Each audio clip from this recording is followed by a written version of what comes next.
이미 제출물을 압수한 경우 압수물이 그 이미 제출 규정이죠. 형소법 218조에 따라 실제로 이미 제출된 것인지 다툼이 있다. 그러면 그 임의성에 대한 증명 책임은 누구한테 있느냐? 검사한테 있다라는 겁니다. 자, 나름대로 의미가 있습니다. 잘 정리해 두시죠. 성폭법 위반, 카메라 등 이용 촬영 공소사실과 관련해서 수사기관이 피고인을 현행범으로 체포하면서 이미 제출 형식으로 휴대전화를 압수한 거예요. 그게 증거 능력이 문제됐습니다. 피고인이 나 이미 제출, 임의성 없었다라고 주장을 한 거겠죠. 결론부터 보시죠. 이미 제출물을 압수한 경우 압수물이 형소법 218조 이미 제출 규정에 따라 실제로 이미 제출된 것인지 다툼이 있을 때에는 이미 제출의 임의성을 의심할 만한 합리적이고 구체적인 사실을 피고인이 증명할 게 아니라 검사가 그 임의성의 의문점을 없애는 증명을 해야 한다. 증명 못하면 이미 제출 아닌 거고 그러면 위법 수집 증거라는 거죠. 그러면 증거 능력이 없다라는 게 되는 겁니다. 자, 사실관계를 보시죠.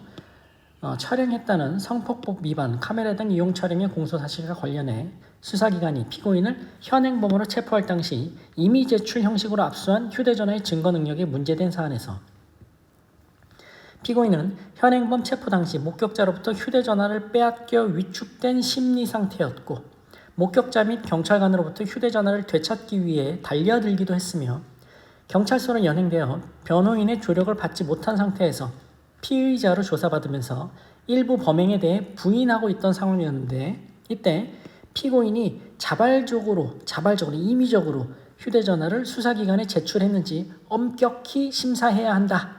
또 수사기관이 이미 제출자인 피고인에게 이미 제출의 의미, 절차와 이미 제출할 경우 피압수물을 임의로 돌려받지 못한다는 사정 등을 고지하였음을 인정할 자료가 없는 점.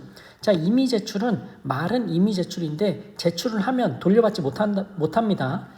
그런 점을 경찰이 고지했음을 인정할 자료가 없는 점. 또 피고인은 당시 경찰관으로부터 휴대전화를 반환할 수 있다라는 말을 들었다라고 진술한 등 휴대전화를 이미 제출할 경우 나중에 마음을 바꿔서 돌려달라고 하더라도 되돌려받지 못한다는 사정을 인식하고 있었다고 단정하기 어렵다.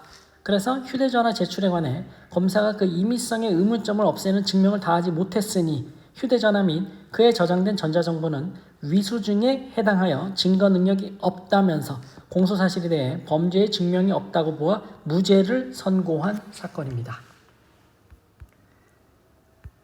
자, 이미 제출이라는 것은 이거 이미 제출하면 돌려받지 못해요. 이걸 알고 그래도 제출해야 이미 제출이 되는 거예요. 그런데 수사기관이 이거 돌려받지 못해 고지했음을 인정할 자료도 없고 피고인은 오히려 돌려받을 수 있다라고 말을 들었다는 거예요.